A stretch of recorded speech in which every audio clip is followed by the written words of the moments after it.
এই যে আসসালামু আলাইকুম। খাবারের পরে আমাদের কি বলে বিসমিল্লাহ চলতেছে আড্ডা, গানের আসর।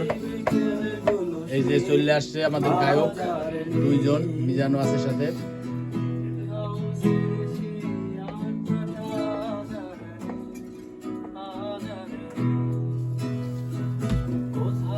হারিয়ে গেল সোনালি বিকেল গুলো, সে আজ আর নেই।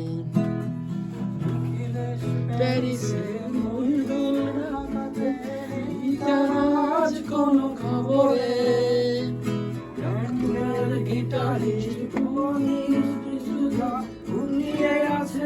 আজ কবরে কাকে যেন ভালোবেসে কাকে পেশে কারো দেয়াছে আমার আমলটা ঢুকছে দুরন্ত ক্যান্সারে, জীবন করেনি তারে ক্ষমা। কফি হাউসের সেই আড্ডাটা জ্বালবে।